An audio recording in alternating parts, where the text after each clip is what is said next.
Alors aujourd'hui, pour le sujet du no-code, on a la chance de recevoir 3 experts donc qui sont entrepreneurs et qui ont une expertise poussée dans le secteur du no-code. Et je vais les laisser se présenter puisqu'on n'est jamais mieux présenté que par soi-même. Merci pour l'accueil. Moi, je suis Zakaria Boudi, cofondateur de Fever Tokens.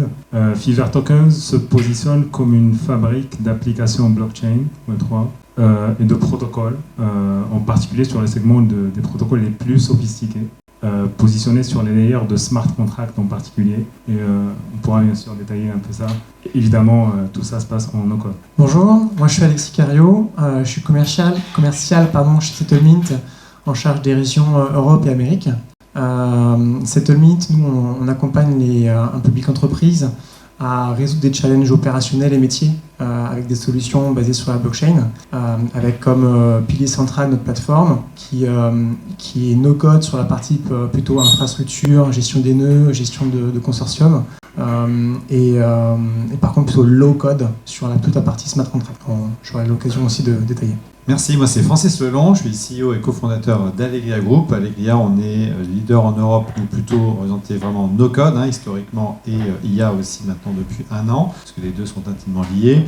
Notre activité, c'est 50% de la formation autour des outils no-code, quels qu'ils soient. On est agnostique, on va aussi bien faire du Bubble que du Webflow, que du Flutterflow, que du Power Platform, que du Make, tout ce que vous connaissez et que vous utilisez au quotidien dans le no-code.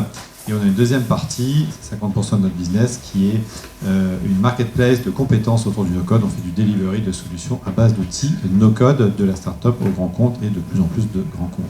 Bonsoir tout le monde, bonsoir, excusez-moi pour le retard, je viens d'arriver. Donc moi c'est Fabien, cofondeur de Starton et donc ancien CEO, donc je viens de quitter l'entreprise il n'y a pas longtemps pour me concentrer à des projets un peu perso. Et donc nous on a développé une solution qui permet d'interagir avec la blockchain. Et donc on est focus sur les EVM, donc vous pouvez déployer des smart contracts, stocker de la donnée sur IPFS, c'est plein de trucs assez cool. Et il y a aussi une interface graphique, donc qu'on peut appeler un peu no-code, mais qui est plutôt destinée quand même aux développeurs. Voilà. Très bien, merci beaucoup pour vos présentations. Et justement, ça me donne l'occasion de rebondir, parce que là, on a entendu effectivement qu'on parle de no-code, mais on a aussi évoqué le low-code. Et j'aimerais savoir justement quels est, on va dire, les types de compétences nécessaires pour pouvoir manipuler des outils no-code, voire low-code, et quelle est la différence réellement technique entre du no-code et de low-code, puisque je suppose que tout le monde ne peut pas prendre en main ces outils. Je vais commencer du coup sur un sujet qu'on connaît bien, qu'on a beaucoup commenté chez Allegria. C'est vraiment d'abord 2 philosophies, 2 compétences complètement différentes, il faut être très clair là-dessus. Le no-code, c'est vraiment une démarche qui s'est plutôt orientée autour de la culture product initialement et qui permet de donner à des gens qui ont effectivement fait pendant leurs études ou plus tard des customer journey, des user story mapping, de l'UX, de l'UI, de leur dire vous pouvez aller plus loin dans vos compétences et faire un certain nombre de choses, remonter la chaîne de valeur sans avoir aucune compétence de code. Donc ça s'adresse aux, je le rappelle, 99,7% de la population mondiale qui ne sait pas coder. C'est-à-dire l'essentiel, la grande majorité des gens habituellement dans une salle, sauf ici. Parce que là, si on lève la main, qui sait coder ici ? Levez la main. Même ici, on n'est pas beaucoup plus de 20%. Donc voilà, donc ça c'est vraiment intéressant. Donc il y a d'énormes enjeux derrière le sujet du no-code, d'accessibilité de la tech. Aujourd'hui, vous savez tous que l'essentiel de la valeur ajoutée dans ce monde, elle est créée par la technologie, que c'est finalement un très faible nombre de personnes qui maîtrisent ces technologies et qui du coup s'accaparent cette valeur et que la rendent beaucoup plus démocratique. C'est un enjeu du no-code, mais c'est aussi bien évidemment l'enjeu fondamental du Web3 et c'est là où on se rejoint. Le low-code, de son côté, c'est des technologies qui sont arrivées il y a une dizaine d'années avec un certain nombre d'outils qui ont vocation à répondre à une problématique particulière, c'est la baisse de la productivité des développeurs, qui est constatée dans toutes les études depuis une dizaine d'années pour plein de raisons, on pourrait y revenir. Essentiellement, une des raisons principales, c'est quand même la multiplication des écrans qui rend beaucoup plus complexe la création d'applications aujourd'hui qu'il y a 20 ou 30 ans, où grosso modo il y avait une seule résolution d'écran. Mais il faut garder en tête que les outils low-code ne vont pas révolutionner la perception de la technologie du citoyen français, puisque ces outils ne s'adressent qu'aux gens qui sont des développeurs. Par définition, quelqu'un qui n'est pas développeur ne pourra pas prendre en main un outil low-code. Sauf à ce que, bien évidemment, des IA demain le fassent pour vous, c'est un autre sujet, mais finalement, ça revient à faire du no-code. Mais c'est quand même 2 philosophies complètement différentes. Les 2 ont leur intérêt, les 2 permettent d'aller plus vite, mais c'est vrai que le sujet du no-code, c'est quand même de rendre accessible la tech à tous, ce qui n'est pas du tout l'enjeu du low-code complété. Moi, je pense que beaucoup de choses ont été dites de façon très pertinente. Je peux juste ajouter que peut-être le low-code permet aussi à des communautés de développeurs sur des compétences particulières, sur des technologies particulières, à pouvoir faire du Web3, dans le cas du Web3, et manipuler un peu ces nouvelles technologies qu'ils ne maîtriseraient pas ou qui nécessitent une montée en compétences qui est beaucoup plus importante, qui peut prendre du temps. Ça permet aussi à des grandes équipes au sein d'entreprises de pouvoir aller plus vite sur les nouvelles technos, notamment le blockchain. Tout a été dit. Tout a été dit. Pour Parfait. cette définition. Alors, on a parlé d'expérience utilisateur. Donc, si je me mets du point de vue de l'utilisateur, si je suis par exemple une jeune start-upeuse et que je veux lancer une plateforme, est-ce que le no-code me permet réellement d'avoir un MVP qui soit performant et que je puisse présenter par exemple devant des investisseurs? Est-ce que c'est quelque chose qui est possible aujourd'hui? Puisque j'ai le micro, sur Fever Tokens, oui, c'est possible. C'est possible même de faire des produits complètement opérationnels, très avancés. C'est un peu la mission qu'on s'est donnée sur le Web3, c'est vraiment de permettre à des start-upers, à des builders de façon très générale, donc que ce soit pour développer quelque chose de simple, ça peut être une marketplace NFT, ça peut être des plateformes NFT de façon générale, ça peut être aussi des protocoles relativement avancés sur la DeFi par exemple, qui est lending, etc. Ça peut être de la tokenisation d'instruments financiers, des reward assets.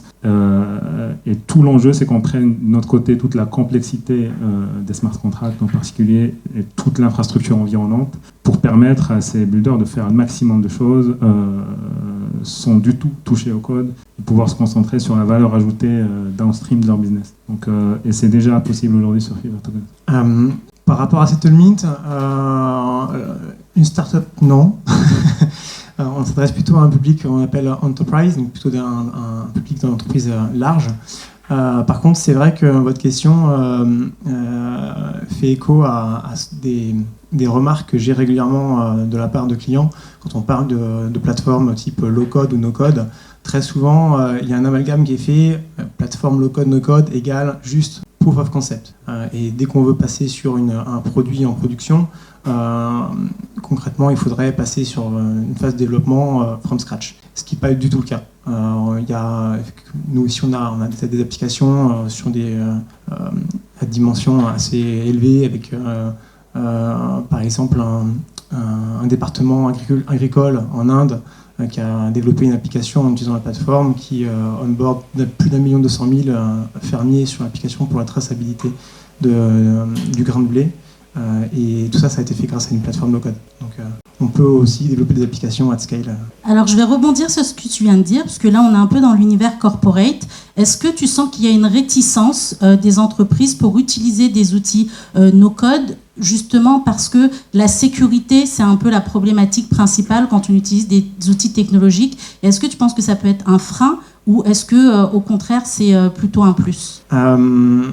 Au premier contact, c'est toujours un frein, parce que se pose toujours la question de OK, low code, no code, mais la data, où est-ce qu'elle va? C'est dit très souvent le premier questionnement que les entreprises ont.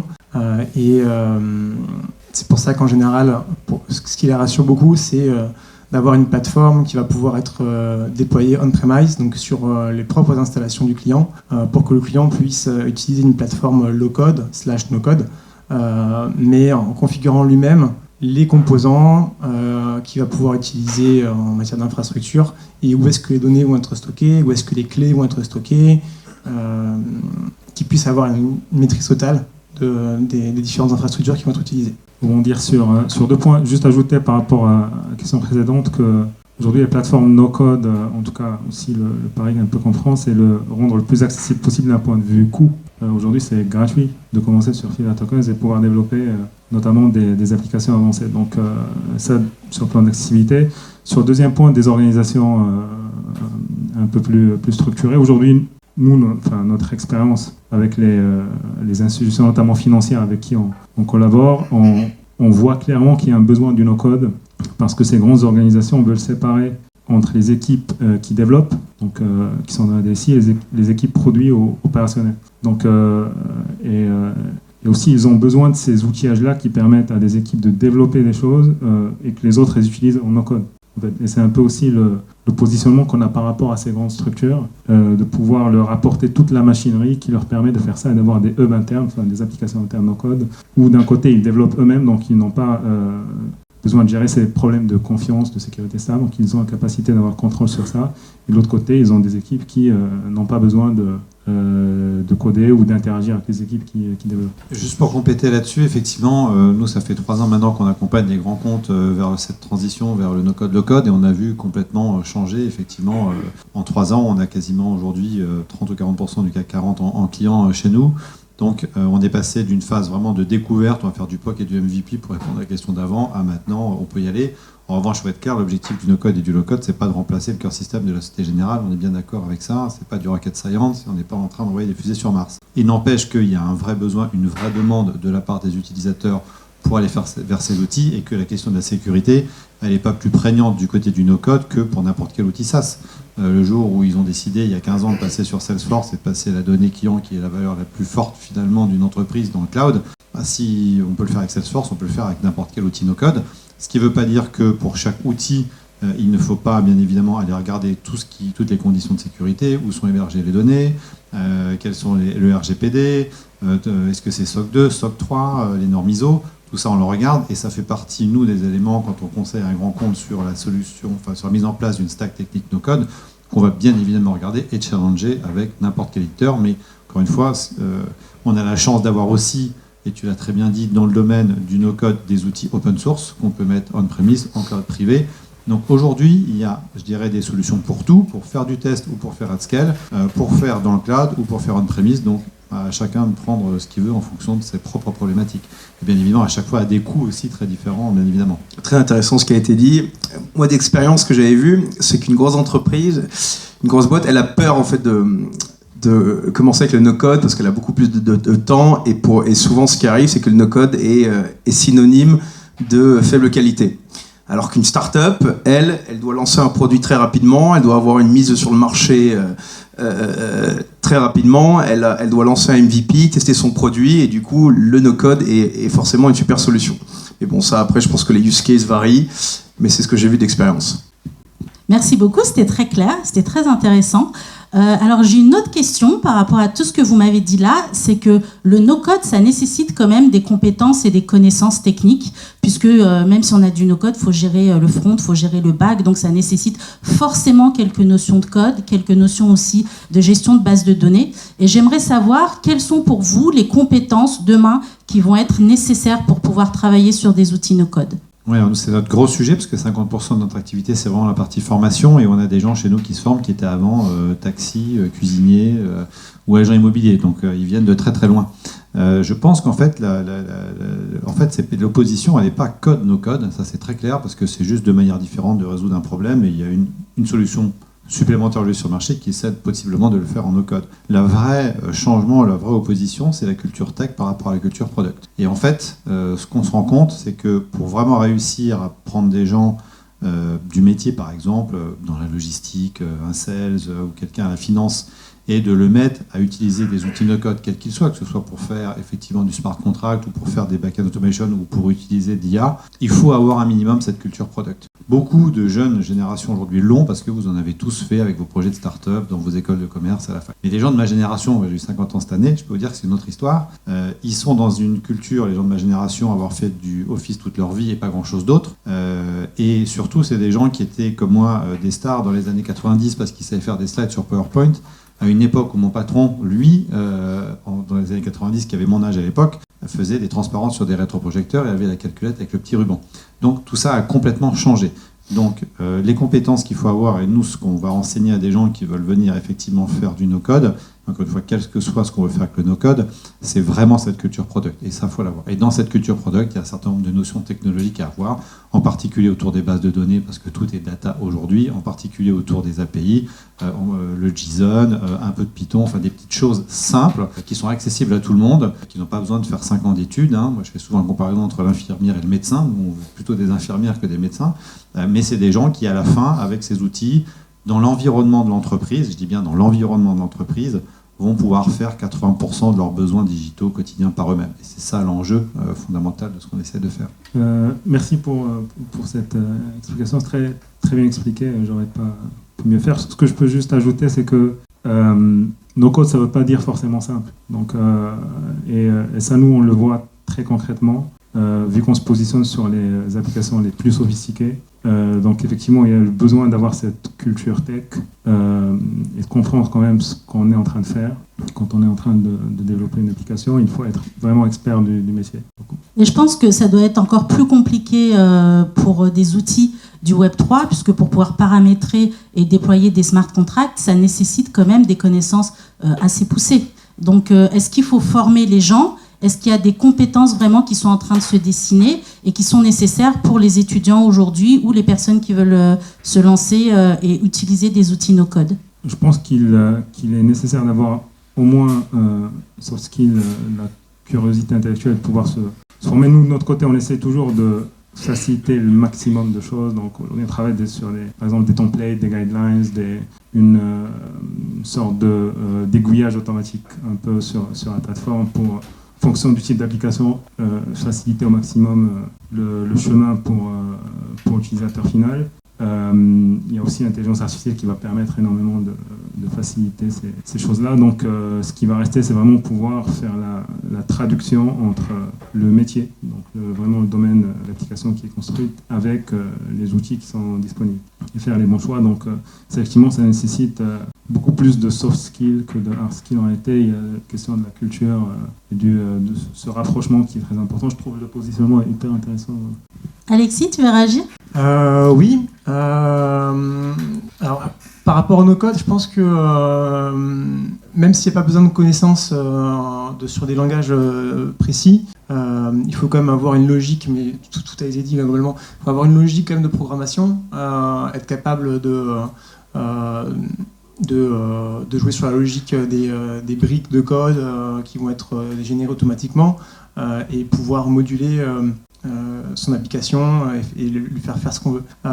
Concernant les applications low-code comme celle de Settlemint, par exemple pour la plateforme, là on va plutôt s'orienter sur les langages de programmation classiques du Web3, Solidity et puis JavaScript. Solidity aujourd'hui se positionne comme le langage un peu le plus récurrent, le plus commun pour développer des smart contracts.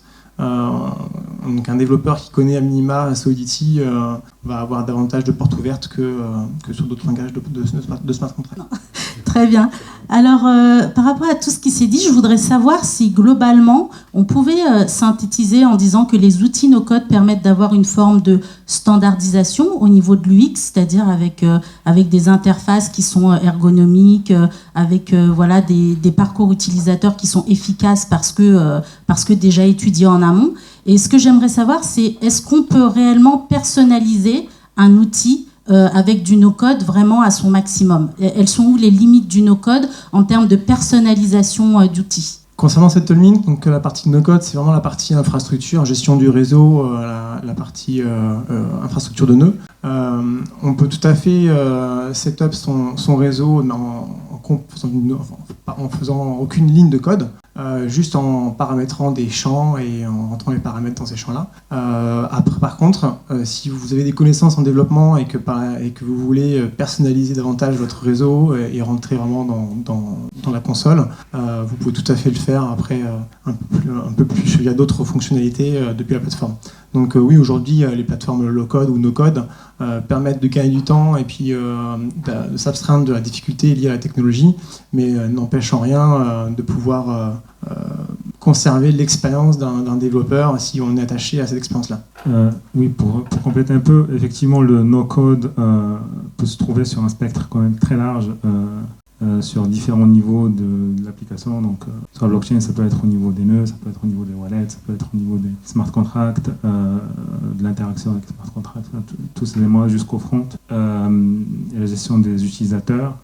Il y a plusieurs positionnements possibles d'un point de vue produit ou start-up sur le sujet, donc qui peuvent servir différents intérêts. Donc, Il y en a qui vont se positionner sur les cas les plus simples, mais ça va être hyper standardisé, donc très peu de possibilités de customisation. D'autres qui vont être plus positionnés sur donner le plus de liberté possible, et donc ça va être peut-être un peu plus difficile à prendre en main, même si ça reste complètement no-code. D'un autre côté, donc, vu qu'on se positionne sur un peu la partie la plus sophistiquée, donc, et permettre cette complexité-là, donc on essaie de trouver toujours des solutions pour standardiser. Les standards sont hyper importants, y compris dans les applications les plus sophistiquées. Donc on travaille avec les acteurs financiers, on va essayer très rapidement de converger les standards internationaux qui permettent de faire du no-code rapidement et que ça aille beaucoup plus vite. Mais on va toujours garder une sorte d'ouverture pour ceux qui veulent développer. Donc quand on fait du no-code, on fait forcément en réalité de low-code et on laisse l'ouverture à la customisation. Moi je pense qu'il faut préciser la question, parce que souvent derrière le mot personnalisation se cache une autre question qui est: est-ce qu'on peut tout faire avec le no-code ? Donc si la question c'est de savoir est-ce qu'avec mon Webflow je peux faire un site web où on ne verra pas la différence entre du Webflow ou du code pour faire un site web dynamique pour n'importe quel client, la réponse est globalement oui. Si en revanche la question c'est de savoir si avec n'importe quelle plateforme no code je peux faire tout ce qu'on peut faire avec du code, la réponse est évidemment non. Donc en fait je crois que ça dépend complètement de l'outil et de ce qu'on veut faire derrière en fait, et chaque outil est très différent. Il y a d'ailleurs des outils no-code qui génèrent du code, donc on peut faire du code à l'intérieur d'un outil no-code et du coup on bypass toutes les limites potentielles. Je pense à des outils comme Flutterflow, c'est du Flutter, n'importe quel développeur qui sait faire du Flutter peut reprendre du Flutterflow. Donc encore une fois, nous on a référencé plus de 1000 outils no-code aujourd'hui sur le marché, on en découvre tous les jours des nouveaux sur Producton, ça s'est un peu calmé depuis qu'il y a un peu moins d'investissement d'ailleurs depuis 1 ou 2 ans à Silicon Valley, mais il y en a quand même encore très souvent qui arrivent, on en a encore découvert cette semaine. Donc voilà, la question c'est vraiment qu'est-ce qu'on veut faire avec. Il y a plein d'outils possibles, il y a plein d'architectures possibles, on a plus de 20 critères de sélection chez nous d'outils no-code quand on accompagne un client. Bien évidemment, il faut penser fonctionnalité, prix, communauté, pérennité de l'éditeur. Des fois les éditeurs ils sont 3 au fin fond d'un garage, est-ce qu'on le prend ou pas, est-ce qu'on le recommande cet outil à un client ou pas. Donc c'est un des paramètres en fait, mais il faut toujours être très très clair, avoir une bonne connaissance des outils pour justement ne pas faire d'erreur. Là où ça peut coûter plus cher en no-code qu'en code, je laisserai les développeurs en parler mieux que moi, mais je pense que décider de faire du React ou une autre technologie, ça ne changera pas grand-chose à la fin. En revanche, se tromper sur l'outil no-code sur lequel on va investir et être obligé de le changer en cours de route, ça peut coûter cher. Là, il faut faire attention, il y a des inconvénients à faire du no-code aussi, en particulier tous les sujets liés au vendor locking, dont il faut prendre en compte les coûts des licences, mais d'une manière générale, il n'y a pas de limite de personnalisation. En fait, c'est pas vraiment un sujet en fait. Parfait. Alors si on revient un petit peu au futur du travail, alors le no-code, on voit que ça facilite le développement d'outils, le développement de plateformes, etc. Ça nécessite aussi des compétences. Et est-ce qu'on peut dire que le no-code, ce sera une compétence à avoir dans le futur? Est-ce qu'on peut mettre sur son CV compétences no-code, par exemple? Parce qu'on voit qu'il y a beaucoup de plateformes, qu'elles sont toutes très différentes, qu'elles nécessitent toutes des connaissances différentes. Est-ce que le no-code, ça peut être une compétence à mettre sur son CV? Et ça peut être peut-être aussi une compétence à valoriser, par exemple, en tant que freelance. Moi, je ne veux surtout pas avoir l'impression de monopoliser le micro, et je pense qu'il va y avoir plein d'avis là-dessus. Nous, on est la première école diplômante au monde des métiers du no-code. Donc, on dessert un diplôme niveau Bac+3. On est en train de faire enregistrer notre propre diplôme, d'ailleurs aussi, autour du no-code. Donc, il y a un énorme enjeu autour de ça. C'est évident que mettre ses compétences sur un CV, je donnais mon exemple, il y a 20 ans, de savoir faire du Microsoft Office, ça sera exactement la même chose. Et ça sera la même chose pour l'IA, et ça sera la même chose pour le Web3 d'ailleurs, même si effectivement, je pense qu'on attend encore une vraie accessibilité, une vraie démocratisation des sujets Web3 qui restent encore assez complexes à aborder pour le commun du mortel. En tout cas, nous, on est absolument convaincus que ça sera des compétences absolument indispensables dans un environnement où la technologie est partout. Et d'ailleurs, on dit communément chez Allegria que le no-code et l'IA, c'est un peu la 3e révolution du digital après l'arrivée d'Internet et du mobile, parce que quand je fais un sondage, n'importe où je vais faire des conférences, 80% des gens ont testé ChatGPT, comme 90% des gens ont un smartphone dans la poche et utilisent Internet aujourd'hui. C'est pas tous les jours qu'on a des révolutions. Si je fais un petit aparté avec le no-code et le Web3, dans nos petits écosystèmes, ça a été des vraies révolutions, c'est génial, mais ma mère en a rien à foutre du no-code et du Web3. En revanche, elle a testé ChatGPT. Donc voilà, on a tous eu nos moments de gloire, le Web3, le no-code, maintenant c'est un peu l'IA qui est au-dessus, mais c'est logique parce que pour le coup, ça touche vraiment tout le monde. Donc bien évidemment, il y a des pans entiers, on est dans une superbe école ici, de la tech, il y a des pans entiers de formation à faire. Je vais quand même vous donner une petite anecdote qui est assez drôle. Chez un grand compte qu'on a signé dans le domaine du retail, que je ne citerai pas, parce que vous allez comprendre vite pourquoi, on a formé un outil qui s'appelle Make, un super outil de back-end automation, qui est très facile à prendre en main par des gens du métier. Et la réaction des gens du métier, quand on leur a dit qu'on allait enfin leur donner un outil qui allait leur permettre de faire des choses par eux-mêmes, ça a été, vous vous foutez de moi, ça fait 20 ans qu'on me dit que j'ai rien le droit de faire, que la DSI fait tout, que je suis dans une relation client-fournisseur avec ma DSI, je ne vais pas commencer à m'y mettre aujourd'hui. Il fallait y penser avant. Donc, il ne faut pas non plus oublier un certain nombre de réticences qu'on peut avoir, en particulier chez les grands comptes, sur des gens qui ont été formatés depuis des années à n'avoir rien le droit de faire. Et c'est pas du jour au lendemain qu'ils vont se dire tiens, bah, c'est génial, je peux faire du no-code et je vais faire plein d'applications. C'est pas vrai, c'est plus compliqué que ça. Juste pour répondre simplement, c'est oui. Et je pense qu'on a un vrai exemple avec WordPress, qui est un super outil no-code, mais sur lequel aussi on peut développer. Et aujourd'hui, on connaît plein de gens qui sont développeurs WordPress, qui connaissent pas forcément le langage de programmation qui est PHP. Et pourtant, aujourd'hui, 90% des sites internet tournent sur WordPress. Mais au-delà de ça, moi, ce que j'ai envie de dire et m'adresser aux gens dans cette salle, et pour ceux qui veulent entreprendre et qui n'ont pas forcément ces compétences techniques, le no-code, c'est une opportunité extraordinaire de lancer un produit très rapidement et d'aller tester un marché. Donc là, si vous avez une idée que vous voulez entreprendre, il ne faut pas chercher loin. Des outils, il y en a plein. Donc lancez-vous et sortez un produit très rapidement. Donc c'est ça qui est assez super. Et juste pour reparler du Web3, parce qu'on est sur le Web3, et je parlais de WordPress, là l'opportunité, elle est, on attend tous en fait le WordPress du Web3. Et l'enjeu, il est là. Donc, qui c'est dans cette salle ou ailleurs qui va créer un petit peu ce produit qui va démocratiser complètement le Web3 et emborder plein de gens. Mais clairement, c'est une fantastique opportunité. Les outils ont évolué et on parlait d'IA. Donc, on est passé d'un monde un peu no-code, mais est-ce que finalement, quand on parle avec ChatGPT et qu'on utilise un prompt, est-ce que c'est pas du no-code aussi? Donc, forcément, c'est cette évolution. Donc, peut-être que demain, ça, c'est l'interface utilisateur. Elle change. Et donc, demain, on sera plus là en train de cliquer sur un bouton, mais on va directement converser avec une IA pour générer une application. Donc ça évolue et il y a de très belles choses qui arrivent et clairement je pense qu'il faut se tenir un petit peu il faut s'intéresser énormément. Il y a plein de choses et encore une fois pour ceux qui veulent entreprendre, c'est génial. Ouais, j'ai eu l'occasion de faire un TEDx sur ce sujet il y a 15 jours et la théorie que je développais, et il faut vraiment avoir conscience des chiffres, et il suffit de mettre des chiffres pour comprendre. En 2015, pour faire une application mobile, ça coûtait entre 500 000 euros et 1 million d'euros et ça prenait 6 à 12 mois. Aujourd'hui, en no-code, c'est 8 semaines, 50 000 euros. Moi, je suis en train d'investir dans une boîte qui fait de la générative IA pour créer des applications mobiles directement à partir d'un cahier des charges. Ça sera 48 heures et 2 000 euros dans 6 ou 12 mois. Mais pour se rendre bien compte de qu'est-ce que ça va changer un paradigme fondamental qui est que jusqu'ici, l'essentiel de la raison d'être des VC et de la difficulté de lancer une start-up, c'était la nécessité de la compétence technique et du capital. À partir du moment où on enlève ces deux sujets et que c'est accessible à tous, on rend la technique disponible à tous. Et moi, je pense qu'en particulier l'IA, ça va être un champ des possibles incroyable pour tous les entrepreneurs. Finalement, ça va remettre l'humain et l'entrepreneur au cœur du sujet et pas juste la tech. L'IP, quelle sera sa valeur demain si on peut la copier très facilement avec une IA? On n'en sait rien. Que vont devenir les 200, 300 000 gars en Inde qui font du code toutes les nuits pour Accenture, Capgemini? On n'en sait rien. Mais en tout cas, ce qui est sûr, c'est qu'à chaque fois qu'il y a une révolution aussi profonde qui arrive, c'est des énormes opportunités pour les entrepreneurs. Donc faites de l'IA votre compagnon de route et votre avantage compétitif. N'attendez pas de la subir. Et ne soyez pas comme tous ces gens qui pensent qu'ils vont perdre leur boulot grâce ou à cause de l'IA. Faites plutôt en sorte de créer les boulots de demain grâce à l'IA et il y a des opportunités incroyables. Je rejoins ça complètement et justement je pense qu'on peut dire avec ce qui se passe aujourd'hui, c'est que la valeur elle change. Avant elle était sur la technologie, aujourd'hui maintenant si tout le monde peut créer une application, la valeur elle est où? Elle va être ailleurs, sur le marketing, etc. Donc il va falloir innover. Elle revient sur l'humain. Elle revient sur l'humain, sur les qualités fondamentales de l'entrepreneur. Mais c'est génial. Son ambition, sa capacité à emmener les autres, sa capacité à convaincre, sa vision marketing, et ça c'est génial. Non, mais on vit une super époque et tu l'as très bien dit, on a parlé de coûts, d'opportunités, donc maintenant, il reste plus qu'à s'y mettre, parce que c'est de plus en plus simple d'entreprendre et il y a de moins en moins de barrières à l'entrée.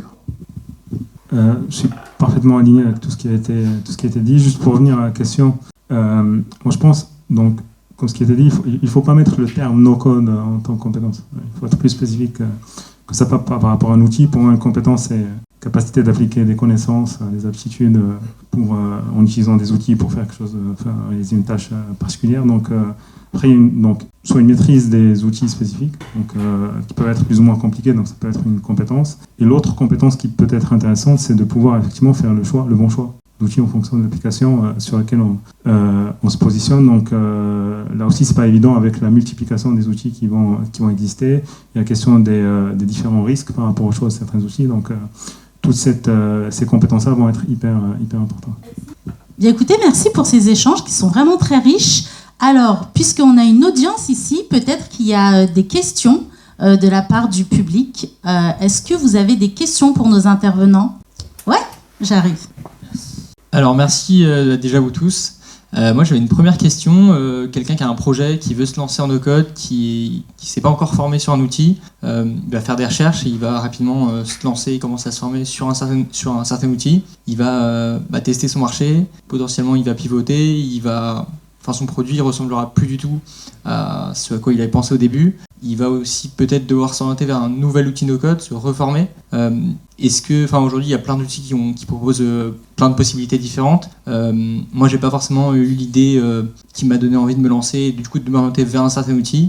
Ce que j'ai fait, c'est que je sais pas coder. J'ai demandé à ChatGPT de m'accompagner pour développer une application avec un front en React, un back en Node.js. Et en quelques jours, j'avais mon produit développé directement en code.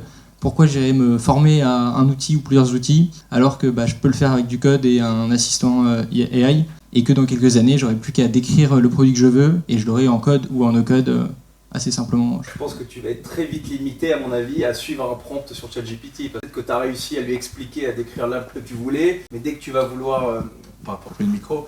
Mais dès que tu vas vouloir rajouter une fonctionnalité, à mon avis, ça va être très compliqué si tu sais pas coder.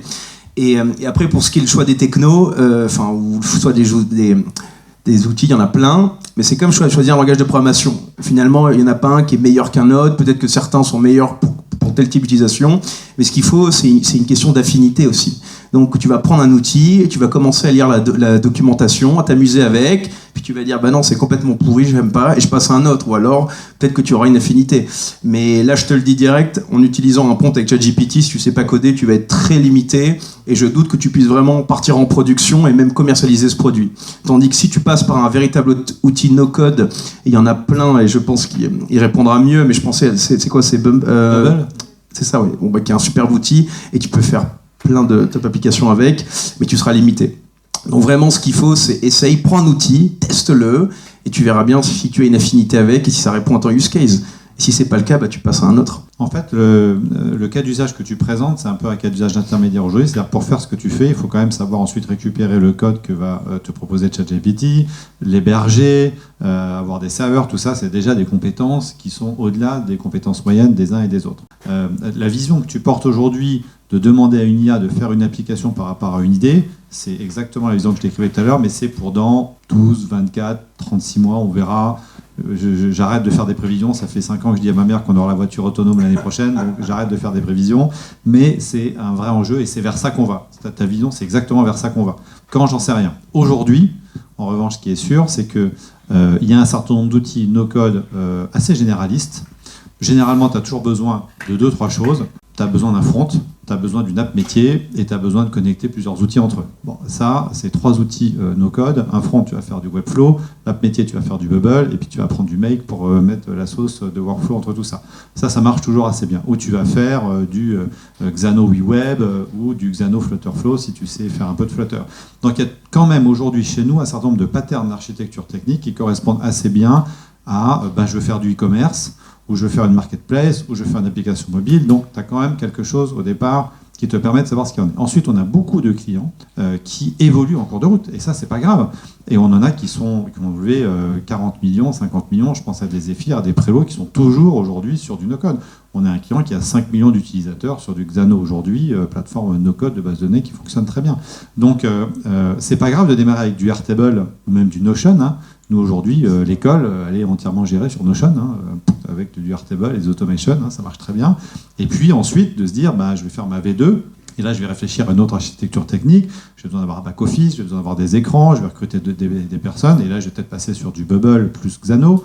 Et puis ensuite, je vais passer encore sur autre chose. Donc, cette évolution, ce n'est pas un problème. En fait, moi, ce que je dis toujours à mes clients, la première question que je leur pose, c'est quoi ton objectif business ? Si je sais ton objectif business, je peux te dire quels outils tu vas avoir besoin. Si je ne sais pas ton objectif business, je ne peux pas t'aider. Parce qu'en fait, la question, elle n'est pas technique, elle est business d'abord. En fait. C'est ça la vraie question qu'il faut se poser. Je peux te garantir que tu vas pivoter ou ça va évoluer, ça c'est certain. Peut-être juste pour compléter, nous remettre un peu dans le contexte du Web3 et de la blockchain. Dans la blockchain, le code est critique, parce que ça peut faire circuler beaucoup d'argent. Donc il y a aussi l'enjeu de la sécurité, de la vérification de sécurité, à savoir si ce que tu utilises n'est pas vulnérable, etc. Donc c'est là où peut-être aussi les outils, donc en tout cas qui permettent de standardiser les choses, vont être beaucoup plus sophistiqués et plus pertinents que des IA qui aujourd'hui n'ont pas encore cette capacité, peut-être dans le futur. Donc c'est vraiment, en tout cas si on raisonne à court terme, ça reste très important, sachant qu'il y a des outils, en tout cas chez nous, on développe aussi des mécanismes qui permettent d'automatiser la vérification sécuritaire des smart contracts. Donc pour que ce soit aussi fait en no-code, aujourd'hui ça coûte extrêmement cher d'auditer des smart contracts, et ça permet aussi de partir d'un ensemble de templates parfois ou des choses qui sont générées automatiquement mais qui sont vérifiées sûres pour les applications. Donc ça c'est quelque chose d'important. Là où je trouve aussi ta question quand même pertinente, c'est la question de la composabilité. Donc il faut que les acteurs comme nous puissent permettre des évolutions, la possibilité de sortir notre cadre et aller vers un autre cadre, d'être composable avec d'autres applications, d'autres outils annexes ou sur plusieurs niveaux, parce que quand on parle aussi de la stack blockchain, elle va être beaucoup plus complexe, beaucoup plus sophistiquée. On peut faire ton application peut partir sur une première chain, peut devenir multi-chain par la suite, tu as les wallets qui changent, tu as toute la logique qui peut changer, donc là aussi il faut toute la partie interaction avec la blockchain. Quand elle est gérée en no-code, elle doit permettre toute cette composabilité. Est-ce qu'il y a d'autres questions dans le public ? Oui. Alors, je vais aller voir derrière, puis après je reviens à toi. Merci, bonjour. Merci pour vos interventions et vos insights. Ma première question, j'ai deux questions. La première, c'est justement en fait l'essor du no-code, ça rebat un peu les cartes et à la fois pour tout ce qui est recrutement et embauche, mais aussi entrepreneuriat. Et donc en fait, pour quelqu'un qui lance sa start-up et qui du coup, comme vous le disiez, n'a plus forcément besoin de faire appel à une agence ou autre, si jamais il n'a pas tout de suite un CTO, et ben en fait, ça lui permet d'aller directement sur le marché. Mais dans sa recherche de CTO quand même, quelles sont les qualités qu'il doit rechercher ? Parce qu'au final, très souvent, au début, on cherche quelqu'un qui justement sait bien coder et on espère que plus tard, il sera en mesure également de savoir manager une petite équipe qui, elle aussi, sait coder, etc. Mais est-ce que là maintenant, il faut continuer quand même à chercher ce type de profil, parce que même si on commence sur l'attaque du marché sur du no-code, et ben en fait, finalement, c'est que temporaire et on finira par coder, donc il faut chercher le même type de CTO qu'avant. Ou est-ce que non, il faut plutôt quelqu'un qui a juste une vision assez macro, un product architect. Enfin, je sais pas si ma question est claire, mais voilà. Ça, c'était la ouais. La deuxième, c'est sur les outils. Je suis un peu déçu parce que du coup, j'espérais qu'il y aurait le fameux WordPress du Web3 et finalement, non, pas encore. Mais est-ce qu'il y a des outils néanmoins qui... est-ce qu'il y a des choses quand même qui s'en rapprochent, qui existent voilà. Ou est-ce qu'il y a des... est-ce qu'il y a quelque chose qui se trame, voilà. J'ai le micro, je vais commencer par répondre à la deuxième question. Donc, regarde, Fiverr Tokens, c'est déjà un WordPress du Web3 qui fonctionne très bien. Tu peux faire énormément de choses avec. Tu peux être aussi pas mal sophistiqué. Sur la première question du CTO, je pense que si c'est un cofondateur CTO, vaut mieux que ce soit quelqu'un qui sait apprendre, et qui a la volonté et la capacité d'apprendre, qui a aussi l'endurance entrepreneuriale. Ça sert à rien de cibler des compétences, je pense, hyper spécifiques, ou quelqu'un qui sait déjà des choses et qui n'a pas la capacité d'évoluer, parce que de toute façon, ton projet va pivoter 10 fois dans les 3 prochains mois, ça va changer, etc. Donc le marché change encore plus rapidement en ce moment. Très rapidement, selon moi, si tu cherches un CTO, la première qualité que tu dois chercher chez lui, c'est sa capacité à évoluer dans le sens des tendances. Donc c'est quelqu'un qui doit avoir une habitude de la veille technologique et être intéressé pas que par une technologie ou pas que que sur le produit que toi tu vas chercher à construire, mais quelqu'un qui va avoir une curiosité et puis une ouverture d'esprit assez large. Bon, moi je vais mettre les pieds dans le plat, 9 fois sur 10, tu n'as plus besoin de CTO, c'est clair. C'est très clair, parce que je pense que moi je vois, dans tous les dossiers que je vois en BA ou tous les dossiers qu'on accompagne chez Allegria, 9 fois sur 10, l'innovation, elle est marketing, commercial, mais elle n'est pas forcément très technique. Ou en tout cas, les besoins techniques pour lancer le POC au MVP sont, dans 90% des cas, réalisables en no-code. Et surtout, je pense qu'il faut se sortir de la tête l'idée qu'à un moment, il faudra forcément passer au code. Moi, je connais plein de startups qui cartonnent, qui vont scaler, mais sans avoir des millions d'utilisateurs, qui vont avoir des milliers d'utilisateurs, et ça va très bien, il n'y a pas besoin de passer au code forcément derrière. Donc je pense que les outils... En fait, la question qu'il faut se poser, c'est est-ce que les outils que tu vas sélectionner vont aller plus vite que toi dans les fonctionnalités qu'ils vont proposer demain et dans ce que tu pourras faire avec. S'ils vont plus vite que toi en termes de sécurité, de scalabilité, tu n'as aucune raison un jour de faire du code et personne ne te rachètera pour le code. Je pense à une boîte dans le dating qui s'est vendue il n'y a pas longtemps, Fruits. Les gars, ils étaient 5. Franchement, ils ont racheté la base client, le code... on s'en fout, c'est pas la valeur de l'IP qui a fait la valeur de la boîte, et pourtant ça a été vendu très cher. Donc, par contre, si vous faites de la deep tech et que vous êtes en train de créer Mistral, là oui, bien évidemment, et bien évidemment qu'il y a un avenir incroyable pour tous les meilleurs développeurs qui vont bosser dans ces boîtes-là. C'est pas la fin du monde des développeurs. Je dis juste qu'aujourd'hui, grâce à ces technologies, on ouvre des champs des possibles, avec du ROI possible sur des projets qu'ils n'en avaient pas avant, avec des entrepreneurs qui vont pouvoir se lancer sans avoir besoin de CTO. Et que ça a été vraiment développé et construit pour ça. Même si aujourd'hui, nous, on est plutôt dans un schéma où on essaie d'apporter aussi le no-code dans les grands comptes pour leur apporter de l'agilité, pour apporter plus de plaisir aussi dans les gens du métier à faire des choses et que ce ne soit pas réservé aux startups. Il faut aussi se sortir la tête que no-code, c'est que pour les startups. C'était vrai il y a 6-7 ans, quand moi j'ai découvert ces outils il y a 6-7 ans, mais c'est plus vrai aujourd'hui. Tout le monde peut faire du no-code aujourd'hui, de la startup au grand compte. Donc franchement, je ne connais pas ton projet, mais 9 chances sur 10 que tu n'aies pas besoin de CTO.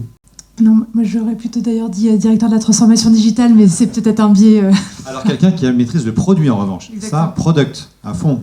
Ça oui, d'accord, product à fond, CTO. Je suis d'accord. Je vais sourcer des challenges pour nos étudiants, parce que alors c'est pas qu'on est en manque de projets, on ne fonctionne que par ça. Mais nos étudiants donc sortent d'un projet, alors pour le coup code, puisqu'ils ont codé leur smart contract la semaine dernière. Ils ont utilisé du no-code pour faire leur front, relier, faire leur application fintech. Et si je devais leur proposer le prochain projet challengeant pour les former à ce que vous attendez ensuite sur le marché, sachant que bien sûr, en plus du code, des différents langages de programmation, ils maîtrisent Notion, Bubble, Make.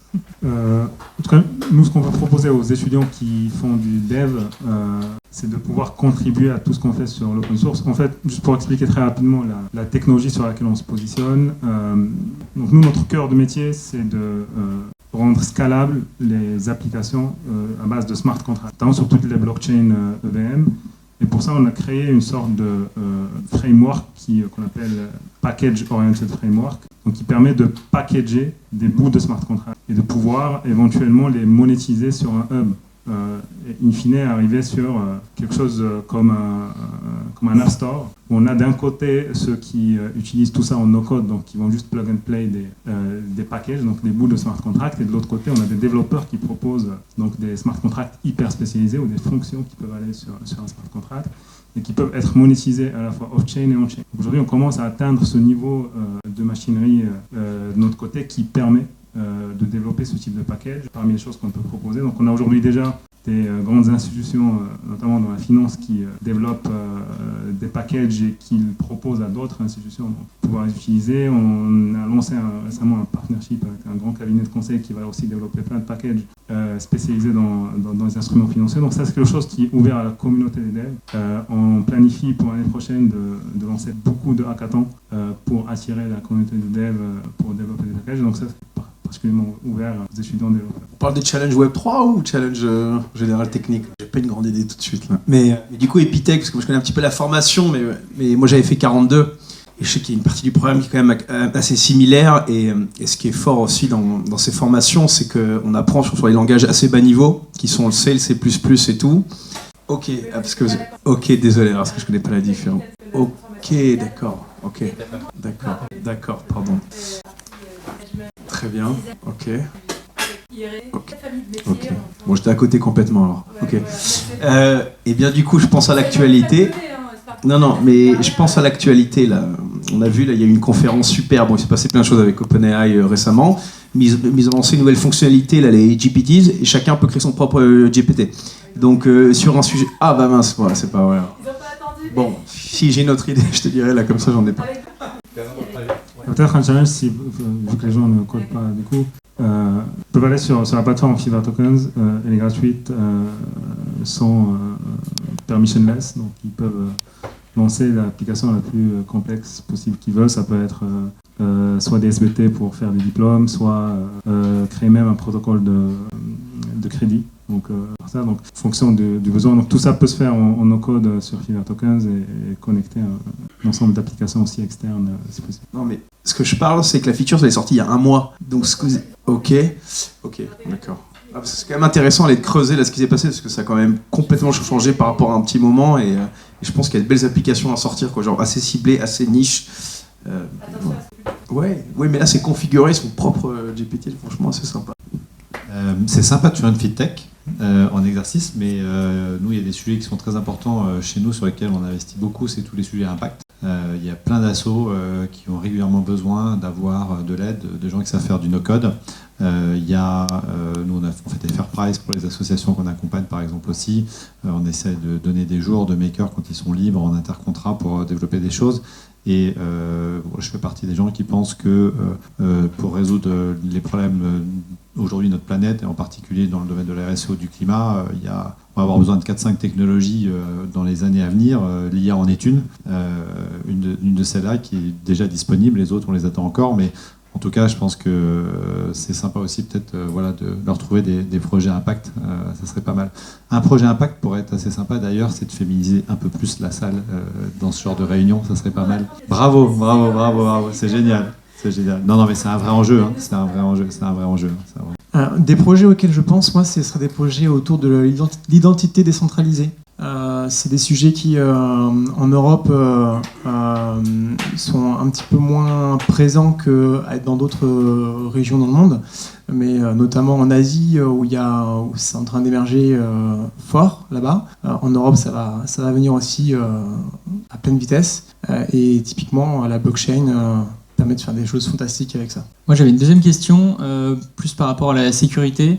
Est-ce que une partie où tous les outils no-code peuvent garantir une certaine sécurité à leurs clients et j'imagine que plus il y a de possibilités de personnalisation, plus il y a aussi des risques pour les outils, pas forcément. Et aussi sur la partie plus Web3, on parle de smart contract, j'imagine qu'on fonctionne aussi avec beaucoup de templates. Plusieurs entreprises, plusieurs projets vont utiliser le même template. Le jour où il y a une faille, ça peut atteindre plusieurs projets, plusieurs entreprises. Comment est géré ça et est-ce que vous pouvez justement garantir une certaine sécurité à ce niveau-là ou est-ce que c'est compliqué et comme pour tout, que ce soit du code, du no-code, il y a forcément des failles. Super question, très bonne question. Smart contract, faille de sécurité. Nous, l'idée des packages, à la base, elle vient de là. C'est-à-dire, il y a beaucoup d'acteurs qui vont utiliser la même implémentation finalement. Et s'il y a une erreur qui se propage, si chacun déploie cette implémentation séparément, ça va devenir un peu plus complexe. Donc, l'idée, c'est de permettre à des utilisateurs d'utiliser donc, un package qui est développé par une trusted party. Donc, ce sont des architectures de smart contract qui sont dit upgradable, où on a des sortes de proxys qui peuvent pointer sur plusieurs packages. Donc, s'il y a un problème sur un package, déjà le fait de limiter l'impact de la faille sécuritaire sur un package, sur toute l'application. Et s'il y a un impact sur un package, il y a un acteur ou une DAO ou une organisation qui a la capacité de freeze automatiquement ce package-là. Et ça permet de résoudre le problème pour tous ceux qui utilisent le package donc sur une seule action. Ça permet aussi de ne pas nuire à la continuité de l'application. Donc l'application en soi, elle peut continuer à se lancer. C'est pour ça aussi qu'on fait de la formal verification. C'est-à-dire qu'il y a, quand il y a une nouvelle vulnérabilité qui arrive, on peut automatiser aussi l'audit et freeze le package, voir si jamais ça passe d'un point de vue vérification. Et le remettre en marche une fois qu'il n'y a pas de problème et la possibilité aussi de pouvoir upgrade vers un autre dev. Bien sûr, sur tout ça, il y a des couches dites de gouvernance qui permettent de savoir qui a le droit de upgrade un package, de update, de prise un package. Ça aussi, c'est hyper modulaire. Ce sont des bouts de smart contract qu'on a modularisés. Donc, on en soi, c'est un peu le cœur de métier de ce qu'on fait, c'est essayer de gérer ces problèmes-là. Évidemment, quand il y a sur la première question, la customisation bien sûr, peut générer des nouvelles failles. Là aussi, il faut soit avoir ce qu'il faut. Et le problème de la sécurité informatique, parce que sur la smart contract, c'est qu'on peut avoir des failles qui ne sont pas connues, qui peuvent se découvrir au fur et à mesure que on tourne. Et là aussi, je reviens à la solution qu'on essaie de pousser, qui est d'ailleurs open source. Là aussi, l'open source permet de résoudre plein de ces problèmes-là. D'avoir quelque chose de hyper modulaire qui permet d'avoir ce contrôle, surtout sur des applications qui sont très scalables et qui peuvent évoluer dans le temps. Donc voilà un peu le point de vue de notre côté. Pour ajouter, le risque zéro n'existe pas. Hein. Et la cybermenace, malheureusement, c'est exponentiel. Donc c'est assez incroyable ce qui se passe. Il y a de plus en plus de vulnérabilités chaque jour. Mais sur ça et sur la question des outils, je pense que Google est ton meilleur ami et tu prends n'importe quel outil et tu mets vulnérabilité à côté et tu trouveras plein de choses. Et pour ce qui est des smart contracts et du Web3, je sais pas si tu as déjà entendu parler de ces noms un peu barbares qu'on appelle le ERC20, ERC721, etc. Ça, c'est un standard. Donc toujours passer par un standard et aujourd'hui, tu en as plein qui ont été audités, donc utilisez ceux qui sont audités. Et puisque tout à l'heure, tu disais que tu t'amusais un petit peu à ChatGPT à coder, et c'est vrai, et ça marche assez bien. Typiquement, tu prends un smart contract et tu le mets sur ChatGPT et tu lui demandes de trouver une faille ou ce qu'il en pense. Et tu auras plein d'infos aussi, donc c'est un bon moyen un petit peu de tester si tu te mets à faire ton smart contract. Mais voilà, le risque zéro, il n'y en a pas. Juste une précision par rapport au standard, ERC, etc. Un standard, ce sont des interfaces. Tu peux mettre le code que tu veux en restant compatible avec le standard. Donc, quand tu entends NFT avec un ERC721, tous les NFT ne se valent pas. C'est pas le même code derrière, même si c'est le standard reste. Donc, il faut faire attention quand même à ça. Il faut réellement soit auditer le smart contract, si tu le code vraiment auditer. C'est exactement ce que j'allais dire. En général, sur les plateformes, les templates ont effectivement été audités. Le template en lui-même est considéré sûr. Encore une fois, le risque zéro n'existe pas. On découvre pas mal de nouvelles vulnérabilités. Par contre, ça reste un template. C'est-à-dire qu'à partir du moment où tu vas commencer à le modifier, il faudra refaire auditer ton smart contract. Ouais, et puis pour rebondir sur ce que tu pensais que plus c'était personnalisable, potentiellement moins c'était sécurisé, il n'y a vraiment aucun rapport entre les deux. Aujourd'hui, je pense qu'un Webflow est beaucoup plus sécurisé qu'un WordPress, par exemple, qui est bourré de failles de sécurité depuis des années, tout le monde le sait, et pourtant ça reste 35% des sites web dans le monde, pas 90 encore, mais 35%, ouais. Ce qui est beaucoup, ce qui est énorme. C'est 35. Ouais. Non, je suis sûr de moi là pour le coup. Ouais. Ça baisse d'ailleurs à cause de Webflow depuis quelques années. Donc c'est vraiment, je pense que le point par rapport à ça, c'est qu'il ne faut pas oublier le facteur humain. Et souvent le problème de la sécurité, c'est le facteur humain. Mais encore une fois, alors là j'ai pas de statistiques, mais je dirais 3 fois sur 4. Nous on récupère régulièrement des applications Bubble où le bubbler n'a pas été formé sur comment mettre la sécurité correctement dans Bubble et tout est ouvert, les API sont ouverts, les clés sont pas sécurisées, la base de données est visible par tout le monde et c'est enfer et personne n'y connaît rien, donc personne ne s'en rend compte jusqu'à ce qu'il y ait un problème. Donc d'une manière générale, il y a tous les niveaux de sécurité possibles dans les outils no-code, du pas du tout sécurisé au plus sécurisé possible. Il y en a même qui sont aujourd'hui accessibles pour de la donnée de santé. Donc encore une fois, il faut faire le bon choix, il faut se former et il ne faut pas oublier le facteur humain. D'ailleurs, quand aujourd'hui on fait des plans de sécurité pour des grands comptes, nous ça nous est arrivé plusieurs fois de le faire, 80% des questions c'est comment vous gérez les mots de passe dans la boîte. On vous pose même des questions sur c'est quoi les câbles qui arrivent dans l'entreprise. Délirant. Enfin. On en arrive là aujourd'hui parfois sur ces sujets-là. Donc voilà, j'avais oublié le facteur humain. Oui, bonsoir. En fait, j'avais une question sur la sécurité, parce qu'on parle toujours de sécurité de chaque produit indépendamment, mais ma question c'est au niveau, parce qu'on parlait de CTO que c'était pas nécessaire, voilà, mais au niveau systémique, c'est-à-dire, je vais prendre l'exemple des fourmis, les fourmis indépendamment elles fonctionnent, mais si on les met en cercle, elles vont faire un cercle et elles vont toutes mourir. Et le problème c'est que là, on parle de sécurité de données et tout ça, mais à un moment, normalement, un développeur, il se pose des questions que personne ne se pose, justement. C'est qu'est-ce qui arrive si on est dans un pointeur nul, j'en sais rien, des choses comme ça. Et le truc, c'est que là, en mettant... Alors, c'est bien d'avoir mis les outils à disposition de tout le monde, mais en mettant à disposition de tout le monde, on a aussi le problème de... Lorsqu'il y aura cette faille systémique, parce qu'elle arrive systématiquement, c'est un beau mot d'ailleurs, mais quand il y a une faille systémique, il n'y a personne qui pourra la résoudre parce que les outils qui sont derrière, peu de gens ont une idée. Alors je vais revenir sur les smart contracts.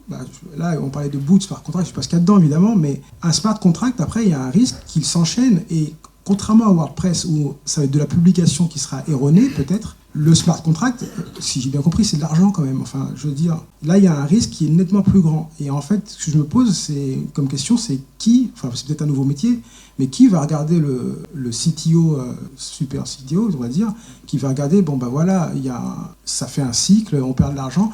Et c'est pour ça que je pensais pour les petites entreprises, enfin, de mon point de vue, pour les startups, c'est très efficace parce que le risque financier, il est faible. Mais si c'est un gros compte et en fait, ça donne toutes les données des clients, ou ça, voilà, la conséquence, elle sera beaucoup plus grave parce qu'une faille systémique dans un gros système, c'est plus grave que dans un... Ouais, alors, plusieurs remarques par rapport à ça.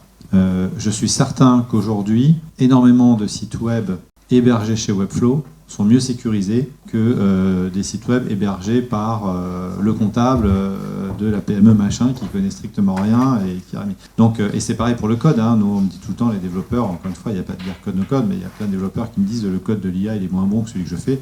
Peut-être que celui que tu fais toi, mais je peux t'assurer que moi j'ai vu du code de plein de développeurs qui ont vraiment fait du code de merde, quoi. Et ça existe aussi, c'est juste une réalité.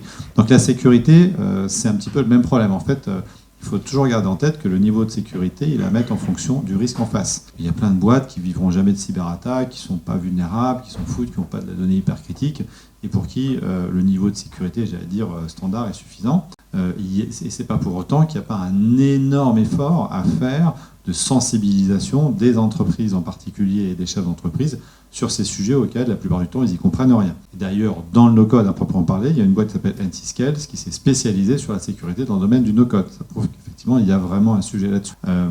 Ensuite, bien évidemment, à partir du moment où le no-code c'est comme un peu un jeu de Lego qui va multiplier les outils, on multiplie des risques de faille, on multiplie même les risques de fail.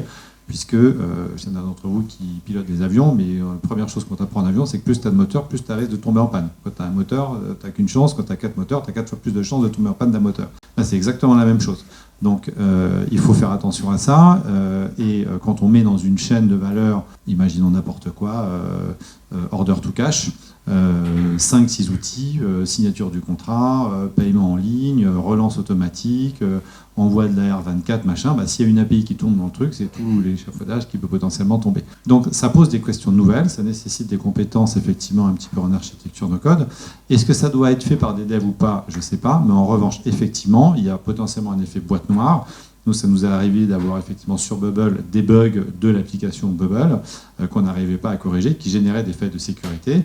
On l'a découvert, on s'en est rendu compte, ça a mis 3 mois à être corrigé par Bubble, c'est chiant. Et là, effectivement, si on avait fait du code, on aurait réglé notre problème nous-mêmes. Donc, et quelqu'un l'a dit, ce qui vaut pour la sécurité vaut pour le choix des outils, il n'y a pas de solution parfaite. Jamais, jamais, jamais. C'est toujours un compromis. Et je crois qu'effectivement, le sujet de la sécurité, il est à géométrie variable en fonction de tes enjeux, et il faut adapter les outils en fonction de tes enjeux de sécurité. Comment dire, pour le coup, je ne suis pas juste d'accord avec l'idée de l'avion avec les 4 moteurs, etc. Il y a un cas où tu as un single point of failure, l'autre où tu n'as pas. Ça se débat, étant un spécialiste de la sécurité, je ne peux pas le faire cette remarque-là. Mais en fait, pour moi, pour revenir à la question, c'est les failles de sécurité un peu systémiques, ça arrive tout le temps. Même chez les plus grands, Google, Microsoft, etc., il y a des zero day qui se trouvent tous les jours. Il faut quelqu'un, par contre, qui puisse faire une mise à jour s'il faut faire une mise à jour. Donc, un peu pareil, la sécurité se gère de façon opérationnelle. Donc, c'est très difficile de pouvoir intervenir sur plein de composants, même si tu as un CTO qui utilise une librairie développée même par la communauté open source ou par un autre acteur, etc., il y a la faille dans la librairie. Tu peux rien faire. Parfois, tu as les failles dans les compilateurs. Je le vois d'ailleurs, on l'a vu récemment sur plein de hacks sur la crypto, mais très compliqué à détecter, et même les auditeurs ne détectent pas ce type de choses. Par contre, là où il faut gérer ces risques en tant qu'entrepreneur éventuellement, c'est d'avoir quelqu'un qui soit opérationnel, soit produit, soit spécialisé sur les risques qui sont plus ou moins importants, de pouvoir créer les process opérationnels qui permettent de, quand il y a un incident qui se passe, de pouvoir gérer l'incident de la façon la plus résiliente possible. Donc, d'avoir les bonnes gouvernances en place. Eh bien, on peut peut-être prendre une dernière question, s'il y en a une. Très bien. Et puis après, on va clore. Bonsoir. Du coup, j'ai une question assez précise, parce que je suis utilisateur de Starton. Je me suis un petit peu essayé du coup à l'outil pour développer un smart contract, pour en gros développer le système de pré-surgage, un système de pré-surgage mais dans le monde décentralisé. Et du coup, j'ai eu plusieurs problèmes. J'ai eu des problèmes de limitation, de composabilité des cas d'usage, parce que sur un protocole précis, on arrive à, sur un ERC20, un ERC... ou un autre protocole, on arrive quand le cas d'usage est simple, mais quand il faut faire communiquer des smart contracts, par exemple, ça devient plus compliqué. Donc j'ai quand même réussi à bidouiller pour faire valider le smart contract dans l'outil, mais il y a des limitations de taille, donc il a fallu que je synthétise. Ça c'est un premier feedback en tout cas pour l'outil.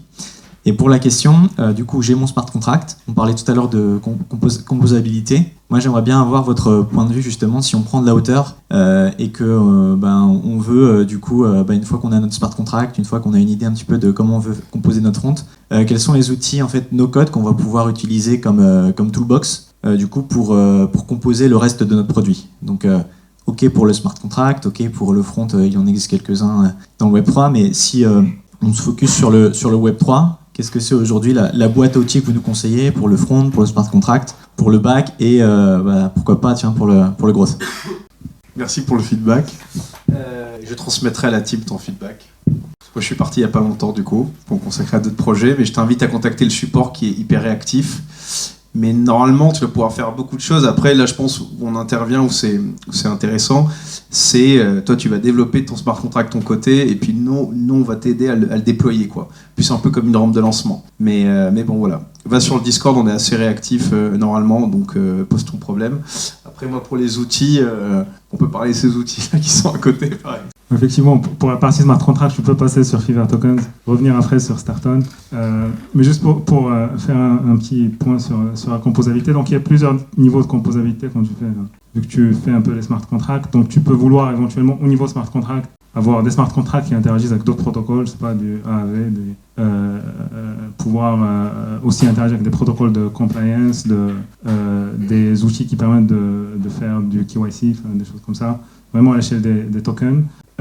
Donc il y a cette composabilité-là qu'il faut prendre en compte. Donc il y a des outils comme les nôtres qui permettent de faire ça. Sur la partie front, en fonction du besoin,